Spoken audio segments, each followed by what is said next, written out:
And how are we today? You're looking a little run down. What you need is a nice meal. After all, we don't want you dying just yet, do we? It's no fun torturing a dead man. Let's just see what's on the menu, shall we?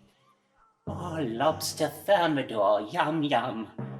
Only I have noticed that sometimes the chef does tend to make the lobster slightly overcooked and with too much tarragon.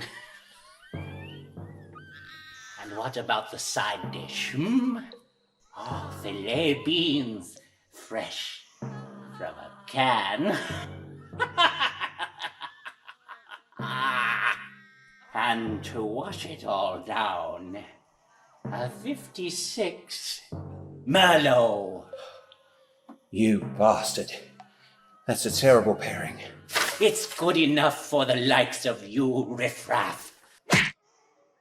Oh, I'll be back in a minute with your hors d'oeuvres. Caviar and creme fraiche, tartlets, but no chives to garnish. All right, so I know the food isn't great, but the atmosphere is terrific. Hello. As you can see, tonight's episode is damaged beyond repair, which means we unfortunately can't show it to you.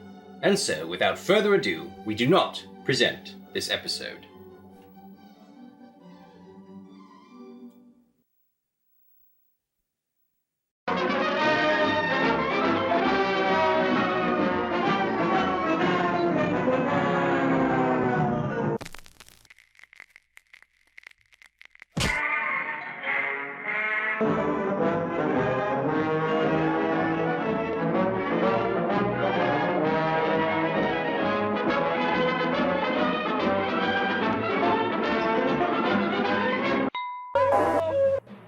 Good evening. Tonight, Happy Fun Rainbow Lounge, a company which has in recent years been accused of environmental negligence and even willful destruction in their acquisition of land to build amusement parks and attractions throughout the country. Is the company doing all it can to give back to communities who are now depleted of their natural resources? Well, here to debate the issue are the company's solicitor, Mr. 𝐀𝐍𝐃𝐘. Good evening. And to represent the opposing viewpoint, a concerned resident of the area, Mr. Winnie the Pooh. How you doing? Gentlemen, thank you for joining me. Mr. Roselle, I'd like to ask you first to give us your thoughts on the situation and to sum up the views of your clients. Well, Happy Fun Rainbow Land has always been an environmentally aware and responsible company. This case is no different. Legally, we've crossed all of our I's, dotted our T's, and we will, of course, be following all the usual regular rules, procedures, etc., to make sure this is a happy and safe park. I would also like to add that we are giving something back to the community because for every 10 trees we cut down, we plant 2 flowers. This, I feel, is a win-win situation for everyone. Mr. the Pooh, your response. I may be a bear of very little brain, Alan, but I ain't stupid. These gritty heffalumps is only interested in one thing, and it ain't the environment, it's cold, hard cash.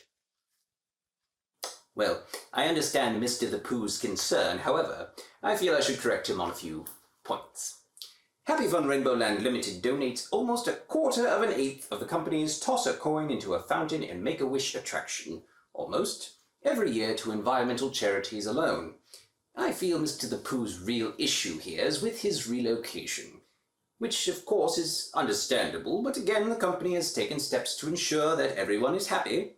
Mr. the Pooh was offered a substantial amount of honey for his hole in the ground. Yeah, well, you know what you can do with your honey, pal. Yes, I'm afraid I must interrupt you there as I detest conflict. Instead, we will go to the phones and a call from a Mrs. Glucose in Brighton. Hello, Mrs. Glucose. Oh, hello, Alan. What's your question for these gentlemen? How will the relocation of these animals affect the rest of the country? Could you elaborate on that?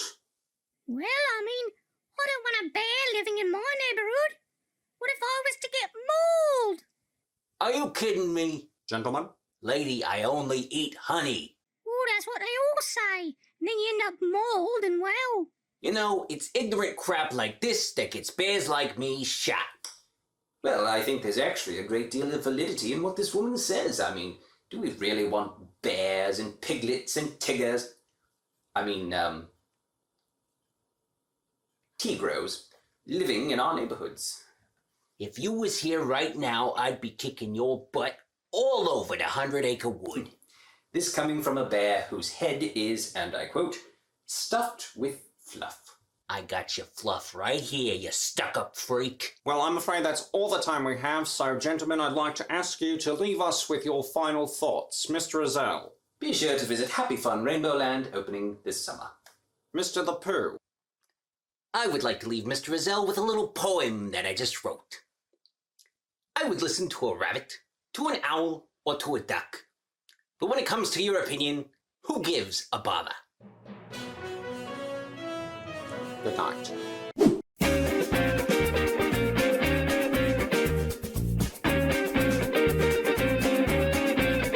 I've started drinking brake fluid. I know it's bad for me, but I can stop any time.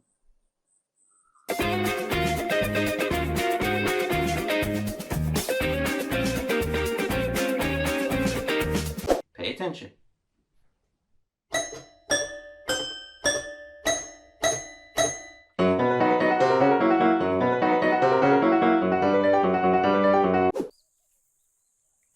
Stick him up. Oh man, this is awkward. Right. Oh man. You see, if I'd have known this was your spot, I mean, Oh no. I usually work over by the fountain, but it's been kind of a slow week. But I thought I'd switch it up. Oh, so you're in the union, huh? Muggers local 6 and 7/8. Wait a minute. Didn't I see you at the convention last year? Yeah, I did the presentation on pistol whipping victims. Yep. I knew you from somewhere. You have any luck today? Yeah, it's been a pretty good morning, actually. 4 tourists and a cab driver. Okay, yeah, good for you. Yeah.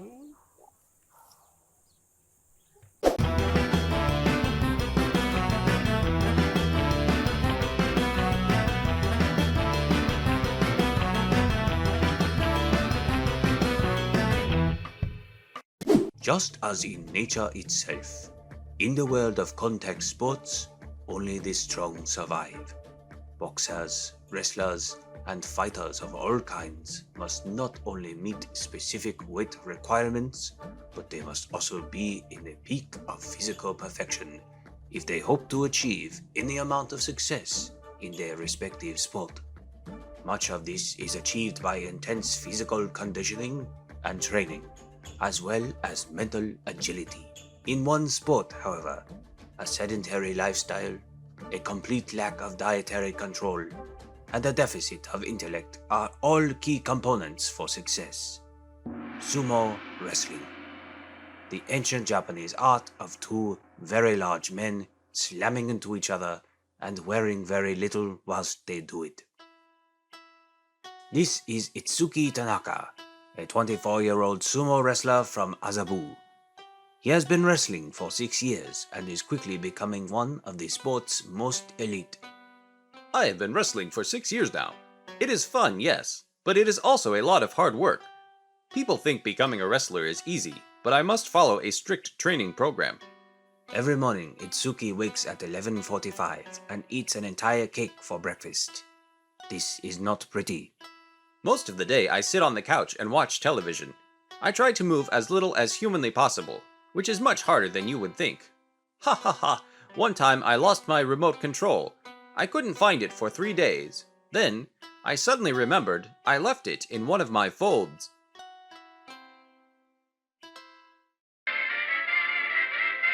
During the off-season, I sleep constantly, for months at a time. I am told the smell is unbearable.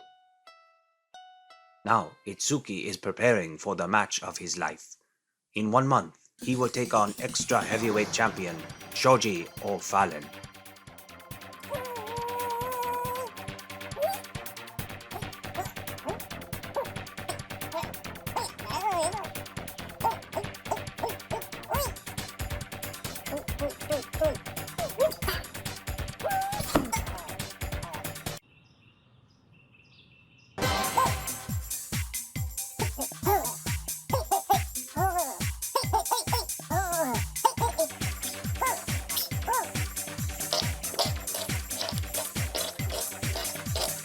It should be a lovely match. I'm really looking forward to it. I understand, despite your public rivalry, the two of you are actually very good friends.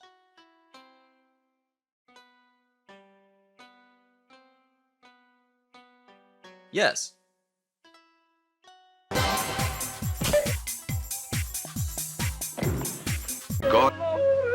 Oh yes, I'm quite certain I'll die before my wife does. She takes ages to get ready.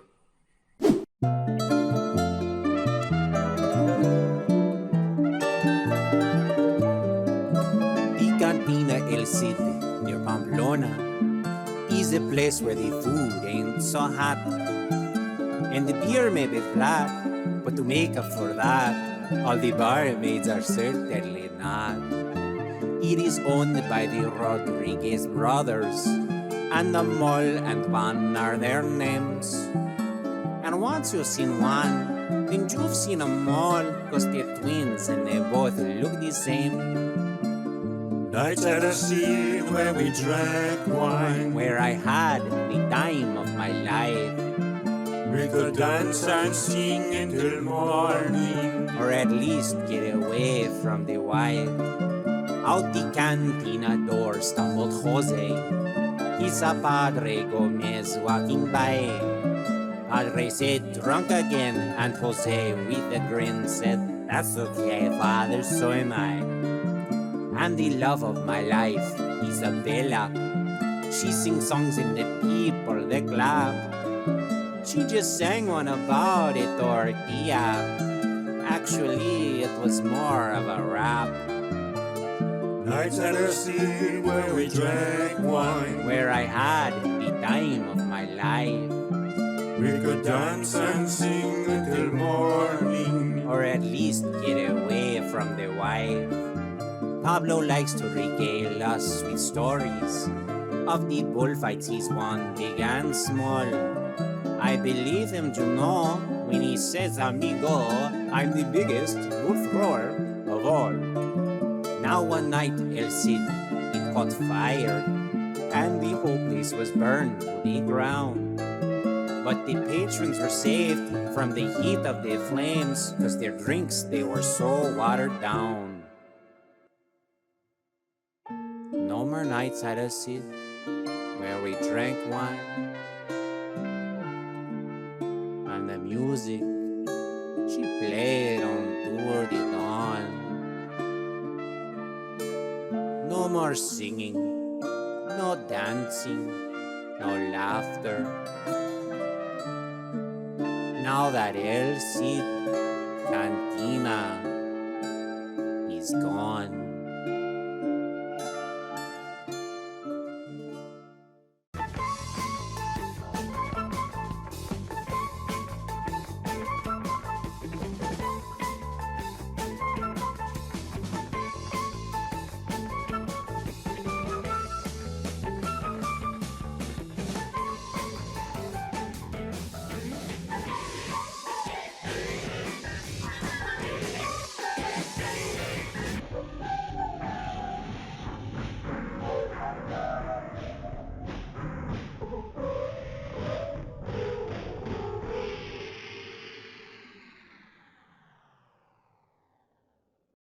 Buongiorno. I know what you're thinking. You're thinking, oh, that was such a sexy video. What am I gonna do now? I can't stand it anymore. Well, what are you gonna do? You leave a little comment, you leave a little thumbs up, and then you're gonna subscribe like you never subscribed before. Che bella, it's gonna be so beautiful. I gotta go take a cold shower just thinking about it. But you stay right here watching those videos. Oh, che bella, I love you so much. Yes. Oh, I said the wrong way, but that's okay. I get excited.